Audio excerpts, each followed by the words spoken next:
What kind of person am I? I'm a strong person. I'm a hard worker. And I'm not afraid of challenges. I'm one that finishes things to the end. And I've had to endure and go through some very difficult situations. And I'm learning new things, like ranching. Ranching has always been part of the family. His father and his grandfather ran cows. We began our own ranch in 2010.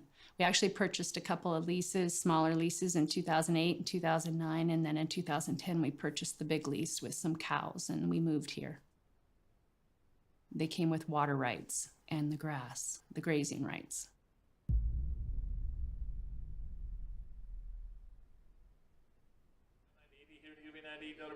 $80 here to be $90, $80 here now $90, $80 here to be $90, $80 here to be $90. Sold $80, $80.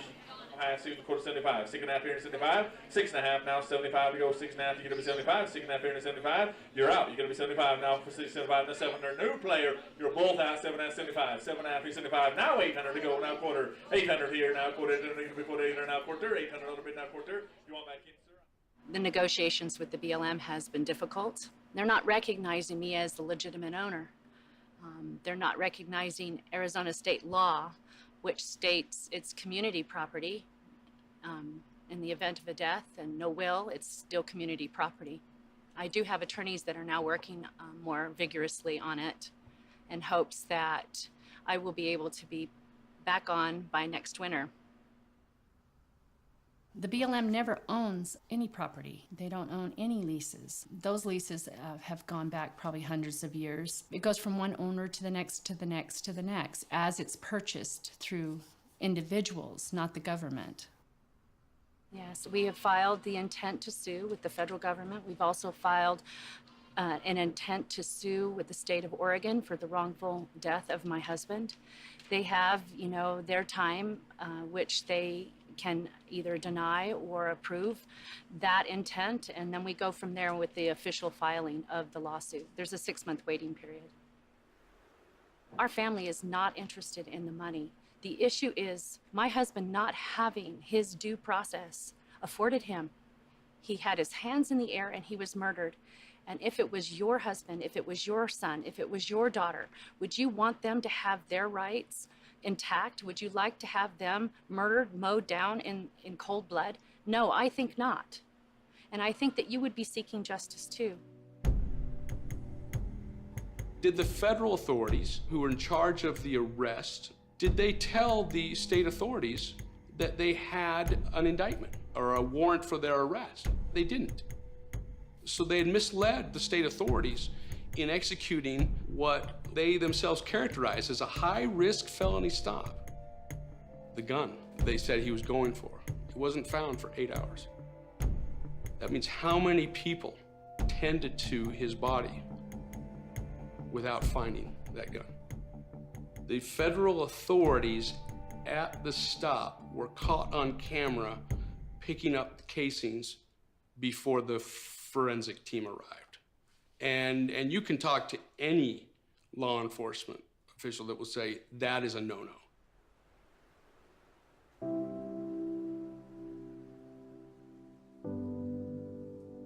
I honestly have not given much thought about what I'm gonna do other than get through the wrongful death, get through learning to run my ranch. But my dreams, I don't really have any right at this moment. They were with Lavoie. So I have to find joy in my family and my grandchildren and move forward from there. But I really can't answer that question other than that way.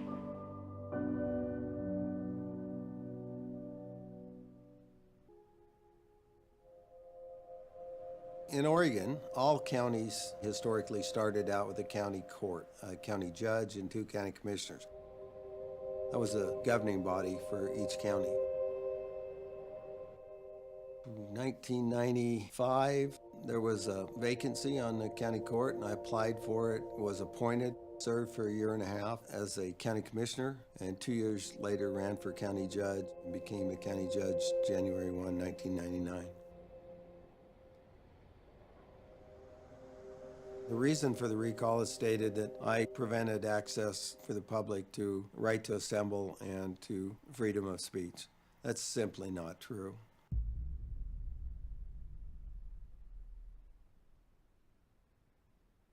Judge Grasty denied local citizens the right to use county buildings, yet he used those buildings himself for his own political purposes. We, the county, had held 2 public meetings. At the second one, Mr. Bundy came in. The militia surrounded the upper part of the grandstands, looked up there and saw 2 guys on either side of him with firearms. You couldn't continue to have those kind of meetings without fear of escalation. We got word that Mr. Bundy was interested in using the memorial building. I made a decision to protect the public safety. I let the word out pretty solidly, Mr. Bundy, you're not welcome in our building. We're worried about public safety. Judge Grasty is now arbitrarily blocking the people from meeting together to talk about this. He has taken the position as a dictator. It is acts like this that expose the true problem. Government officials are not the masters. The people are the masters.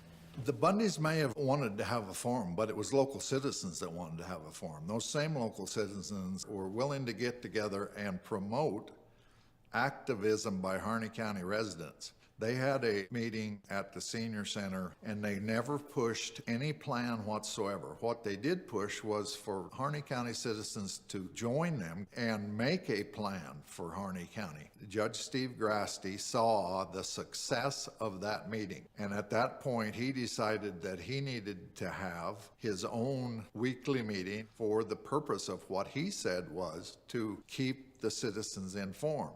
I believe those meetings were not set up to inform the public, but to push his own agenda. That decision that was made by the court, by me, and voiced by me, had nothing to do with any other building in town. They could have met at other buildings. I don't know whether folks would have let them do that or not, but they could have. My name is Chris Briles. I've lived here in Harney County since 1978. Chris Briles was a county fire chief. He came in and said, you got to let Bundy meet there. And I said, no, he's not allowed to use that building. Steve starts out by telling me, he says, your perception is so wrong. You have no business messing with this. Your life is in danger. And I told him, I said, you know, there's nobody threatening anybody out there. You're creating the fear here. That's wrong. They're not bad people. They came here to help. But he says, your perception is all out of whack. Quit messing with stuff. Go home and bounce your grandkids on your knees and let us take care of this. And you're not gonna get the fairgrounds for this weekend. And I said, so you're gonna take my First Amendment right away from me? He says, no, I'm not saying you can't assemble. I'm not saying that you can't have free speech, just not in any county buildings. He said, go out and have it in one of them frozen fields somewhere. And he kind of chuckled. He thought that was pretty smart, you know. So I said, have you got a piece of paper?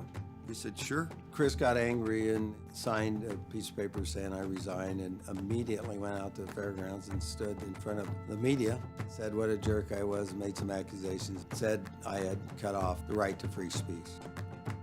I told him what had happened, and that I had just resigned as a Harney County Fire Chief, and that I would not work for a dishonest man. Yes, sir. Yes, sir. I will not work for somebody that I don't trust. People have to put in perspective how quickly this escalated and to put themselves in his shoes. Okay, now you got an armed occupation happening in your area, you got nationwide spotlight, and you have to make quick decisions as to how you're gonna lead. Now, who do you think is talking in that guy's ear? You can imagine it's gonna be the police. It's gonna be the FBI. What the hell would you do if that happened to you? Tonight, 8:30, 9 o'clock, we're gonna know whether I'm recalled from my office. I'll be disappointed if I am, but it'll be a horrible message for this community. Maybe these guys were right, and all the rest of us are wrong. Maybe that's what the community thinks is Bundy's right.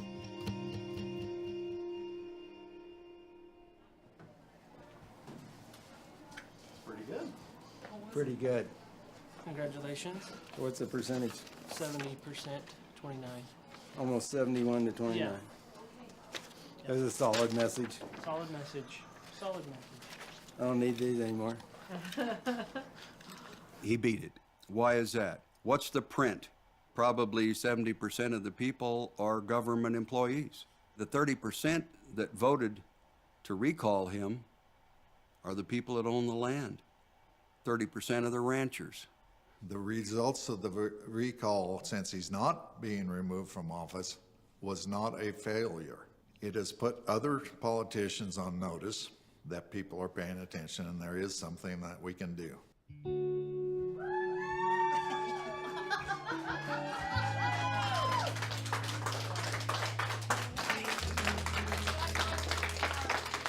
You guys, what we all got to do, and I will attempt to call Kim tomorrow and Chris Browse both and say, it's time, you guys. How do we move ahead?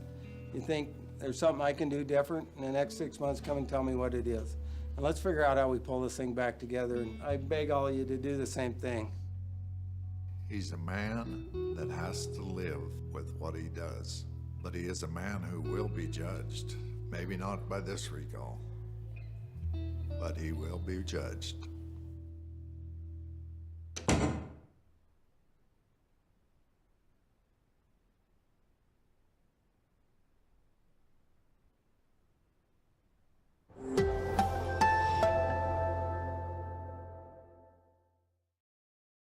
To learn more of the story, go online now and don't miss American Standoff, now playing.